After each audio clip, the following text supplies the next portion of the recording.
Bonjour à toutes et à tous. Récemment, j'ai présenté un tutoriel parlant de la fonction si. Alors, petit rappel, hein, si la condition de la fonction si est remplie, alors faire la première action. Dans le cas où la condition n'est pas remplie, une deuxième action peut être mise en place. Alors, schématiquement, sur Excel, la formule si se présente ainsi. Alors, égale si, je mets en place la condition, alors, qui se concrétise par un point-virgule, la première action agit. Dans le cas contraire, il y a une deuxième action. Alors, dans ce tutoriel, nous allons parler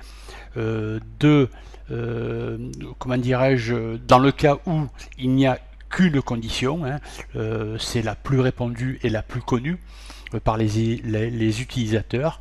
Nous allons voir aussi le cas où il y a des conditions cumulatives pour une action. Et pour finir, nous verrons aussi le cas où il y a plusieurs conditions avec des intervalles impliquant plusieurs actions. Alors pour rappel, nous allons revoir quand même la fonction si avec une seule condition, c'est le cas le plus facile. Voilà, donc j'avais mis en place une petite matrice avec des élèves, des notes, et la condition unique pour chaque élève était que cet élève ait une note égale ou supérieure à 10. Alors je vais reprendre ma formule, donc je commence par égal, donc si j'ouvre la parenthèse, le test de logique étant que la note de l'élève donc qui se trouve en B8 soit supérieure ou égale à la note 10, ou je pourrais éventuellement aller chercher la note qui se trouve en cellule B4. Alors comme cette note doit rester inchangée, je vais la rendre en valeur absolue en touchant la touche F4. Voilà. Donc des dollars apparaissent. Donc si la note B8, c'est-à-dire la note 8 qui se trouve en cellule B8 est supérieure ou égale à 10, alors, point virgule, l'élève est reçu. Alors, juste pour rappel, lorsque vous mettez du texte dans une formule, il faut systématiquement mettre ce texte entre guillemets. Dans le cas contraire, donc si la valeur est fausse, dans le cas contraire où l'élève n'a pas une note supérieure ou égale à 10, alors l'élève est recalé. Je ferme les guillemets et ma formule. Donc pour généraliser cette formule aux deux autres cellules, j'appuie sur la touche CTRL et Entrée. Voilà. Donc Paul n'ayant pas une note supérieure ou égale à 10, il est recalé, ainsi que Hervé. Seul Jean, qui a une note égale à 10, est reçu. Donc dans le cas où Paul a une note par exemple égale à 12, il est reçu. Alors ça c'est le cas de figure le plus simple. Que se passe-t-il lorsque les conditions sont cumulatives? Alors là je ne vais pas utiliser cumulativement plusieurs fonctions si, mais je vais utiliser et je vais imbriquer la fonction si et la fonction et.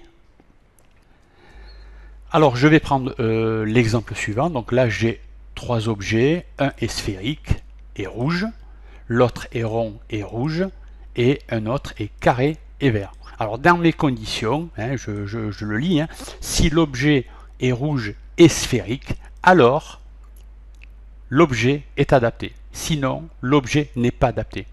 Alors, je vais, au même titre que mon premier exemple, mettre en place une formule, donc égale, donc la condition si, bien sûr, et je vais rajouter, comme il y a deux conditions pour que l'objet soit adapté, en l'occurrence là, sphérique et rouge, je vais mettre un et.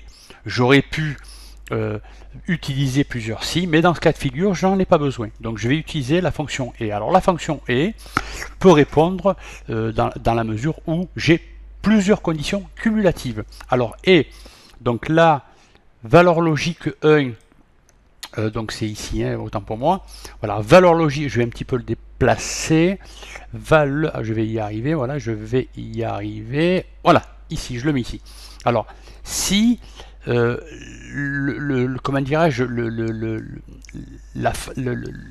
texte qui se trouve en cellule A7 est égal à sphérique, donc je le mets entre guillemets dans la mesure où c'est du texte, et en plus, valeur logique 2, point virgule, l'objet qui se trouve en B7 est de couleur rouge. Donc là, si j'avais eu plusieurs conditions cumulatives, j'aurais pu continuer mon scénario. Juste pour mémoire, nous pouvons aller jusqu'à 255 conditions, ce qui n'est pas négligeable. Donc là, je n'ai plus de conditions, j'en ai que 2. Donc je vais enlever le point virgule et je vais fermer la fonction et avec une parenthèse. Donc là, comme on peut le constater, je reviens sur la fonction si, point virgule, donc valeur si vraie, donc alors adapté. Point virgule, sinon, valeur si faux, je vais mettre du blanc, je mets rien. Donc pour concrétiser du blanc, je mets guillemets, guillemets. Je ferme ma fonction et pour la généraliser aux deux autres cellules, CTRL entrée. Donc là, apparemment, j'ai fait une petite erreur. En effet, dans sphérique, il faut respecter la casse. Dans la formule, j'ai oublié le H. Donc sphérique. Voilà, donc là, il est adapté.